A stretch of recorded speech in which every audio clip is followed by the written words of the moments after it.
This week at NASA. The most advanced robot ever sent to another world is nearing its destination.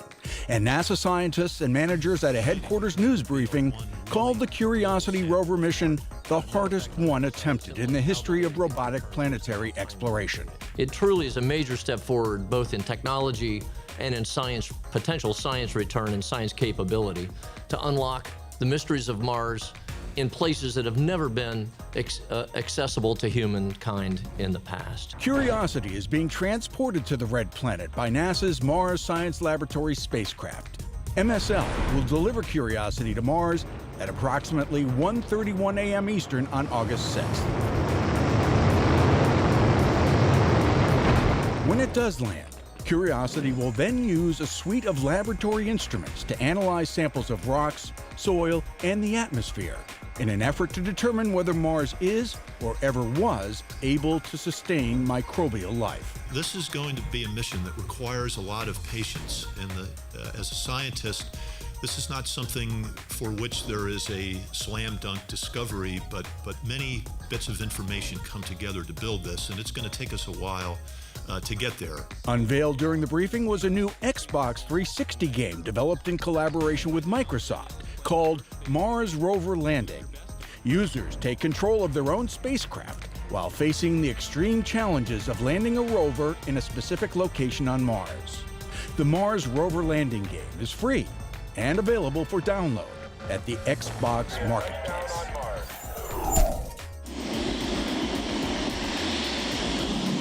A 550-second test of the J2X rocket engine has been successfully conducted on the A2 test stand at the Stennis Space Center. It was the first flight duration test of the engine's nozzle extension, a bell-shaped device designed to increase engine performance. The J2X will power the upper stage of NASA's planned two-stage Space Launch System, the SLS, which will propel the Orion crew capsule beyond low Earth orbit. This test is the latest in a series of firings to gather critical data for development of the J2X. In Yuma, Arizona, NASA completed another successful drop test of the Orion crew capsule's parachutes. The test used an actual-size Orion test article. The vehicle was dropped from a C-17 at an altitude of about 25,000 feet. The main objective was to see how the system would respond if one of the three main chutes inflated too quickly. It's another milestone on the road to Orion's Orbital Flight Test, Exploration Flight Test 1, EFT-1, scheduled for 2014. Expedition 3233 Soyuz Commander Yuri Malenchenko, NASA flight engineer Sonny Williams, and flight engineer Aki Hoshide of the Japan Aerospace Exploration Agency are settling into their new digs aboard the International Space Station.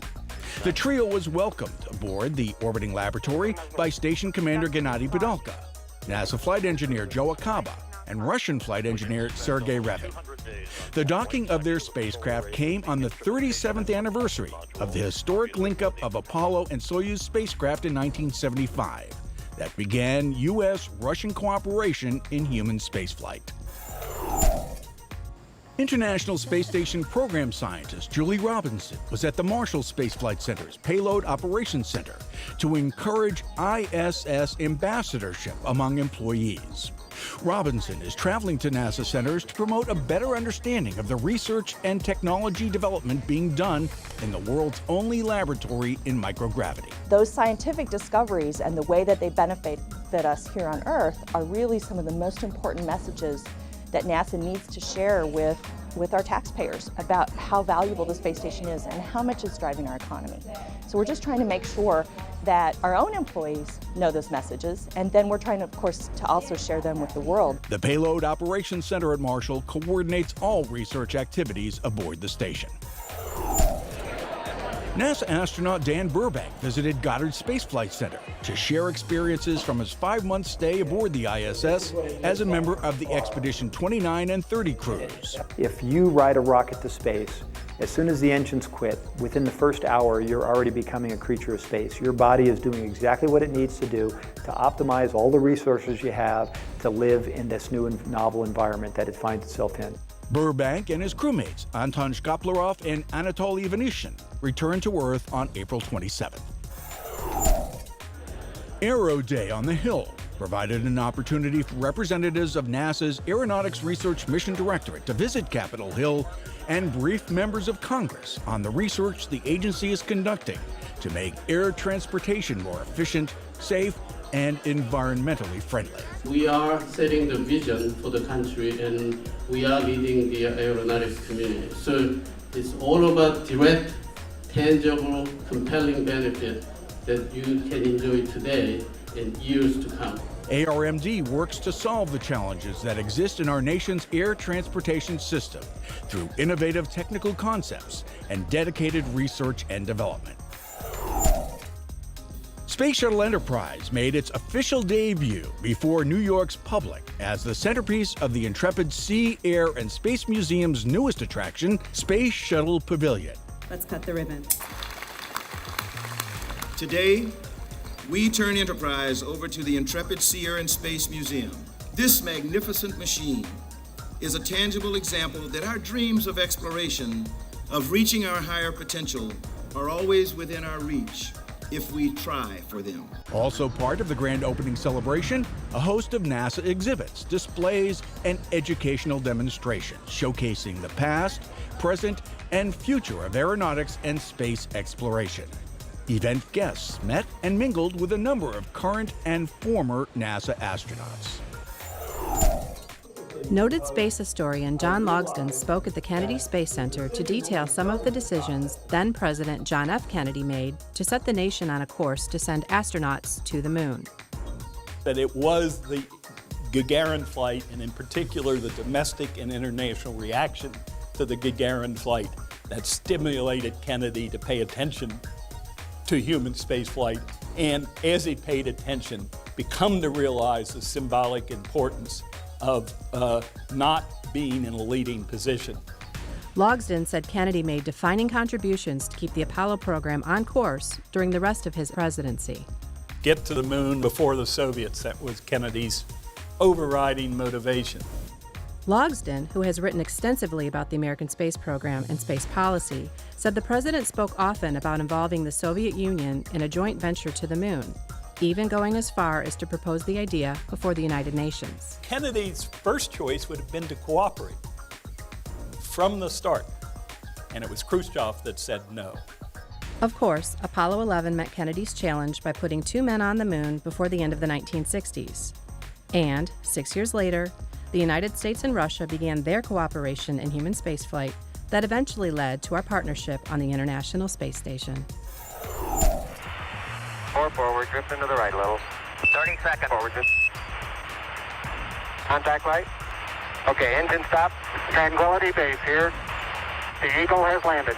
July 20th marks 2 important events in NASA history. 43 years ago, on that date in 1969, Apollo 11 astronauts Neil Armstrong and Buzz Aldrin helped NASA meet the challenge set forth by President Kennedy of putting Americans on the moon before 1970, when the duo became the first humans to step foot on another heavenly body. While Armstrong and Aldrin collected the first lunar soil and rock samples on the surface, Command Module pilot Michael Collins kept vigil in the Columbia module orbiting above. The 3 reunited and landed safely in the Pacific Ocean 4 days later. And 36 years ago, on July 20th, 1976, the Viking 1 lander separated from the orbiter and touched down at Chrysae Planitia to become the first spacecraft to successfully land on Mars and perform its mission. Together with Viking 2, which landed a month later, the orbiter imaged the entire surface of the red planet, transmitting high-resolution photographs of its terrain that characterized the structure and makeup of its atmosphere. Viking 1 also took and analyzed surface samples for composition and signs of life. Much like its successors, the twin rovers Spirit and Opportunity, the Viking spacecraft were designed for 90-day missions, but produced valuable data for years. 40 years ago, on July 23, 1972, NASA, in cooperation with the U.S. Geological Survey, launched the first Landsat satellite from California's Vandenberg Air Force Base. Known at that time as the Earth Resources Technology Satellite, it was the first Earth-observing satellite launched with the expressed intent to study and monitor our planet's landmasses. Landsat-1 operated until January 1978, 5 years past its designed lifespan. 5 Landsat satellites have since been sent into orbit. The program represents the world's longest continuously acquired collection of space-based, moderate-resolution land remote sensing data. Imagery that provides a unique resource for everything from agriculture and geology to education and emergency response and disaster relief. And that's This Week at NASA. For more on these and other stories, or to follow us on Facebook, Twitter, and other social media, log on to www.nasa.gov.